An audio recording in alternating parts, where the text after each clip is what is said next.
kolong, dia suka tidur di bawah, bahkan suka bermain di bawah. Mau makan, mau jajan anak, saya nggak bisa ngasih banyak gitu.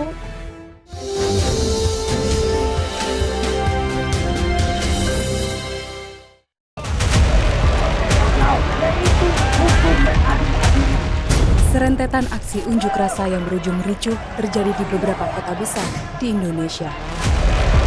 Semuanya serempak menuntut agar tunjangan fantastis anggota DPR segera dihapus. Selain itu, massa aksi juga menuntut adanya pertanggungjawaban terhadap meninggalnya Afan Kurniawan, pengemudi ojol yang dilindas rantis Brimob. Lantas kemana para wakil rakyat saat warganya hendak bertanya? Usut punya usut, ternyata gedung parlemen kosong dan anggota DPR justru bekerja dari rumah. Kecewa dengan sikap wakilnya, eskalasi pun meningkat. Pada Sabtu sore, ratusan orang mendatangi kediaman Ahmad Saroni di Tanjung Priok, Jakarta Utara. Selain melakukan perusakan, massa juga mengambil berbagai barang berharga dari dalam rumah.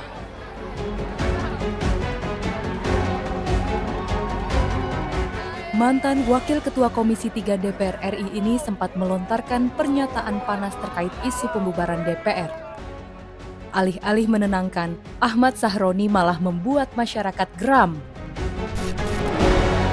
Alhasil tidak hanya rumahnya yang dijarah, massa juga membongkar garasi yang berisi puluhan koleksi mobil mewah.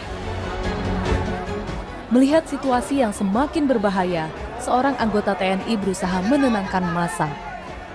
Jangan ada provokasi lagi, ini sudah biarkan aja rusak ya. Jangan, karena ini bensinnya nanti khawatirnya tumpah. Aman, itu yang kita khawatirkan ini di tengah-tengah masyarakat.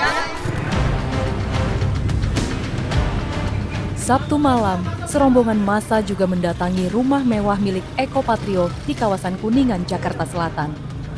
Usai dikritik saat berjoget di dalam gedung parlemen, Wakil Ketua Komisi 6 DPR RI ini seolah tidak merasa bersalah. Massa yang geram lantas membuka paksa portal jalan. Meski dijaga sejumlah anggota TNI, ratusan massa tetap berhasil masuk dan mengambil sejumlah barang. Mulai dari pakaian, kursi, meja, hingga perabot rumah tangga. Dari situasi ini, para pejabat dan anggota Dewan Perwakilan Rakyat seharusnya bisa lebih bijaksana. Ketika rakyat kecewa dengan berbagai kebijakan yang amburadul, para anggota Dewan malah mendapat tunjangan di luar nalar. Mereka mendapat puluhan juta rupiah setiap bulannya untuk mengontrak rumah. Alasannya, karena banyak anggota yang berasal dari luar Jakarta dan rumah dinas yang ada di kawasan Kalibata dianggap sudah tidak layak. Benarkah demikian? Coba kita lihat. Secara visual, tidak nampak kerusakan yang signifikan. Semuanya masih sangat layak dan hanya membutuhkan renovasi yang minim. Kalau rumah seperti ini dianggap tak layak, lantas bagaimana dengan jutaan warga Indonesia yang hidup dalam kemiskinan akut? Seperti kasus yang terjadi di Kabupaten Sukabumi. Raya, seorang balita yang meninggal karena cacingan. Ia tinggal di rumah yang jauh dari kata layak bersama keluarganya yang sangat miskin. Kasus ini seakan menjadi cerminan gagalnya negara untuk mensejahterakan rakyatnya.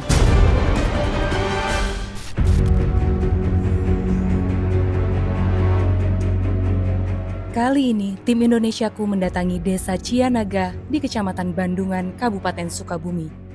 Disinilah Raya, seorang balita perempuan meninggal dengan kondisi yang mengenaskan. Tubuhnya kurus kering akibat gizi buruk, cacingan, meningitis hingga TBC. Kasus ini membuat geger banyak pihak. Bagaimana tidak, pemerintah kabupaten dan aparat desa dianggap lalai sehingga balita Raya meninggal dengan tragis.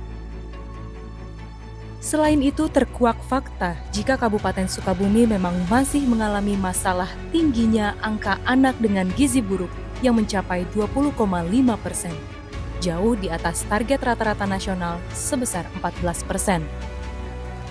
Jadi saat ini memang sedang ada isu yang sedang santer, yaitu balita yang berusia 4 tahun alias Raya meninggal akibat memiliki cacing hingga ribuan di dalam tubuhnya. Dan sekarang kita mau ke desa ya? Ya, desa Cianaga yang ada di Sukabumi. Betul, jadi kita mau menelusuri lebih lanjut terkait dengan isu tersebut. Sanksi-sanksi akan kami berikan pada siapapun dan daerah manapun yang terbukti tidak memberikan perhatian kepada masyarakat. Saya udah berusaha, kata saya tadi juga, ini harus ke sini, udah laksanakan. Supaya, cuman kan keputusan untuk bawa ke rumah sakit bukan hak saya.